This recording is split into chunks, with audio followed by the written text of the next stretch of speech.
After traveling east for many months, Conan swept back to the west, wandering from city to city in search of something more. Today on the Comic Book Report, Conan the Barbarian, Thrice Marked for Death. Stick around and check it out.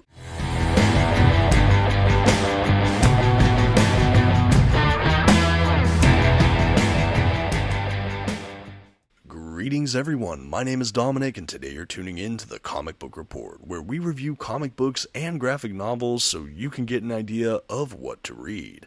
And today we are back in the world of Titan Comics' Conan the Barbarian. Today we're going to be looking at Conan the Barbarian, Thrice Marked for Death by Jim Zub. This is the volume 2 of his run. I did review the first part, which is bound in black stone, fairly recently on the channel if you'd like to get caught up on my reviews. Beyond that, though, I've really only read some of the original 1970s run on Conan the Barbarian from Roy Thomas and Barry Windsor Smith. So full disclosure, I am a bit new to this franchise, but I am enjoying what I've read thus far for the most part. A huge thank you to Titan Comics for sending over this review copy in exchange for an honest review. Definitely appreciated it. Now let's go ahead and get started with today's review. First, some quick facts about today's collection. The issues in this volume were written by Jim Zub and illustrated by Doug Braithewaite. The issues in this collection were published by Titan Comics' Heroic Signature beginning in 2023. As far as what this trade paperback collects, it includes Conan the Barbarian, the 2023 series, issues 5 through 8. And finally, this is a trade paperback with glossy print paper stock, a glued binding, and a total of 112 pages. At this time, I'd like to go ahead and issue a general spoiler warning. I will be flipping through the contents of today's collection and commenting on plot points throughout. You've been advised. I would also like to provide a mature content warning. This book contains a lot of graphic depictions of violence, some depictions of sexuality and nudity throughout. I have edited this video to avoid the scenes of sex nudity, but I did want to note it here for general awareness. Okay, and here's our first dedicated look to the front of this trade paperback. Like I said, this is Conan the Barbarian, Volume 2 of that Jim Zub run, Thrice Marked for Death. We have a pretty epic picture of Conan with his lady friend in this volume here on the front. It is a pretty dynamic image. It looks like an old school oil painting, which I did enjoy as far as that art direction goes. Transitioning to the spine, it is a pretty straightforward spine design here. We have the volume number, the title of the book, the title of the volume, the creators, the publishers, things like that. I will say I do commend Titan for having the uniformity for these volumes. I will show a side-by-side with the volume 1 just so you can get an idea of what these editions look like on the bookcase. On the back of this trade paperback collection, much like the first volume, we have kind of accolades about the book, a little blurb about it, publishing, pricing information, things like that, and then a huge splash piece of art, this kind of epic battle scene that's almost a take on what we got on the front cover. Like the volume 1, I really enjoy that we got so much art on the back of the trade paperback. I think that was a nice touch from the people over at Titan Comics and Heroic Signature. And now for all you prospective collectors out there, I always like to show a quick look at the binding. As I said, this is a straightforward trade paperback, so we have a nice glued binding here. There's maybe a little gutter loss, but really nothing too critical. I have no kind of red flags about this binding. I thought it was all pretty well done. Again, no complaints from me. And generally, I hope you enjoyed this look at the binding. And now that we finished with that, I did want to again show you that side-by-side with the Volume 1. Volume 1 is called Bound in Black Stone. Like I said, I did do a review of that recently on the channel, but you can see them here side-by-side. We have some of that font maintained, but we have some different coloring, some decidedly different artwork here on the front, but you'll see as we transition to the spine designs, that's where the uniformity really shines, and that's what I really wanted to showcase here. It just looks great on the bookcase, and again, applaud Titan Comics for publishing these so well. Okay, and now that we're done with that comparison shot, we can go ahead and jump right into the action here with Volume 2. So as we open, we have some solicits for some other work, the title page, publication information page, creator breakdown page. We again are treated to a map of the Hyborian Age, a 2-page spread here, just like the Volume 1. I love to see it. What a great detail and inclusion for a big fantasy epic like this. After that, we are treated to a brief introduction essay, and then we jump right into the first chapter of this work, which I think is, like I said, issue 5, and we're off to the races. So you might be wondering, does this take place directly after Volume 1? Do I need to read Volume 1, or are each of these volumes kind of their own standalone story? My answer to that is kind of yes to all, if that makes any sense. This volume really does take it in a different direction overall. We still have Jim Zub at the helm writing, but we do change artists to Doug Braithewaite, as I mentioned earlier, taking over for Roberto Della Torre.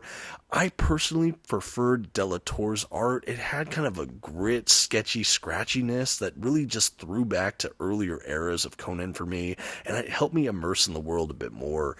The art we have here from Braithewaite is still really, really solid. It is a bit more easy to see the character models. They do feel a little more maybe realistic looking. There's a bit more polish to the artwork. You still have that kind of grim, gritty grit, but it's just a different flavor, I would say. I'm sure there are many that prefer the artwork in this volume to the Volume 1, but my personal preference, I did prefer the old penciler.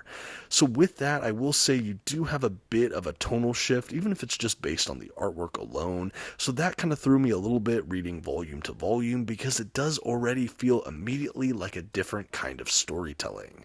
But what we get is still fairly strong, and I do think you could overall enjoy this as a standalone story, believe it or not. They do kind of grow the central mythos around the Black Stone, though, especially toward the end of this volume. But that aside, you can probably enjoy this standalone, much like the first volume feels like its own adventure. However, I do think if you read that first volume first, the payoff at the end of this collection is that much more striking, and it is clear that this is meant to be read in this order. Something else that Jim Zub does in this volume that's a little bit different than the storytelling we got in Volume 1 is we have a lot of kind of flashbacks or things out of sequence. We have allusions to kind of a lost love and kind of a heartbreak that Conan suffered at the hands of a woman, that something happened to her. We don't really have all the details right away because the central plotline for this book, Thrice Marked For Death, is a heist narrative, and that is really one of the most striking features about this second collection, where the first one seemed like kind of just a straight up warrior adventure, save the captives, over-topple the evil villains.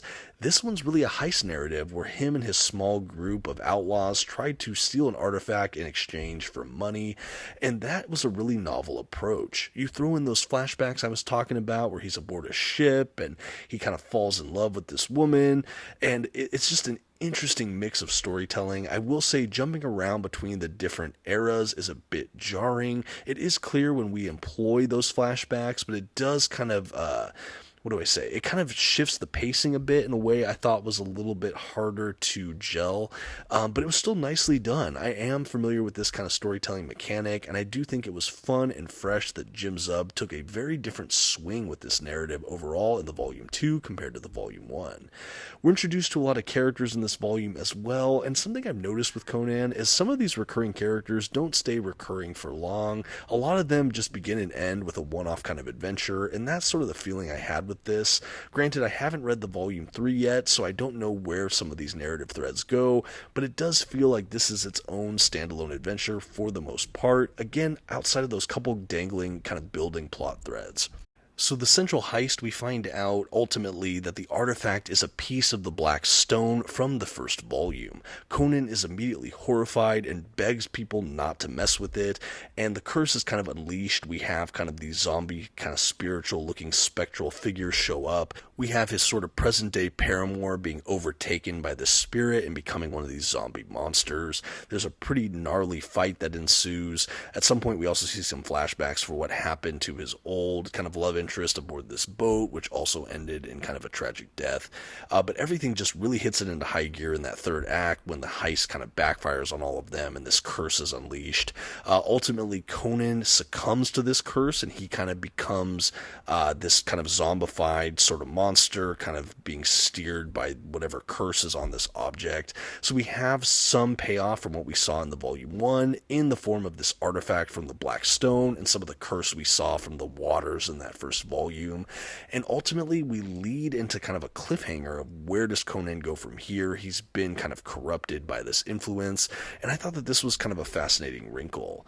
I think unfortunately for me though, in my personal taste, I generally try to avoid comics with sex or nudity, and unlike the volume 1, which still had some but a little bit more sparse, this really had a lot of nudity and a couple instances of sex or sexuality, so this maybe wasn't to my flavor as well, and some of the central fight scenes actually had battles with some degree of nudity, so I did clip those out of this video. And again, I just want everyone to be aware, I was not really aware of how much of that graphic content would be included in this collection, so I want to make sure people are just have an understanding of that so they can make their own choices. Again, I have my own preferences here. But yeah, overall, this was a fun continuation of the Conan story. I do think I preferred the volume 1. I like the narrative shift-ups, but it did kind of throw me off. It is interesting to see that this is the same writer from volume 1, because we do lose a bit of that cohesion, but the storytelling does kind of get you some newness, which was nice. Like the volume 1, we do have a handful of extras at the back. We have some written extras followed by a generous variant cover art gallery in the form of a bunch of thumbnails. This time we can see the thumbnails a little more clearly. They're a little larger, which I liked. And then the book ends with some solicits, and that's really the end of this volume 2 for the Jim Zub Conan the Barbarian run. And now all that's left to do is to give this trade paperback a grade. For continuing to build the Jim Zub era of Conan the Barbarian, even with a change up in the art direction and overall storytelling mechanic, this was definitely a fascinating entry with this Conan series. I appreciated the heist-based subgenre, but was a little thrown off with how it all was packaged. I am curious to see where the adventures take him from here, but for right now, the Comic Book Report is going to go ahead and give Conan the Barbarian Volume 2, Thrice Marked for Death, a C. This to me was just kind of an average collection. I do think the narrative and art direction took a bit of a hit, at least for me. Same with the level of kind of explicit materials. It definitely cranked it up a notch from the volume 1, which again is just not to my taste and not what the volume 1 really sold me on, at least from my perspective. I would be curious to see though, what do you all think of this volume? Have you been reading the Jim Zub era of Conan? Have you gone beyond this point? I'd love to get some feedback and some conversation going just to see other people's thoughts. Again, a huge thank you to all those at Titan Comics for sending over this review copy in exchange for an honest review, and for all of you that sat through the review. Thanks, it means the world to me, and until next time, this has been the Comic Book Report. Please don't forget to leave your like, comment, and maybe check out another video on your way out. Thanks, and have a good one.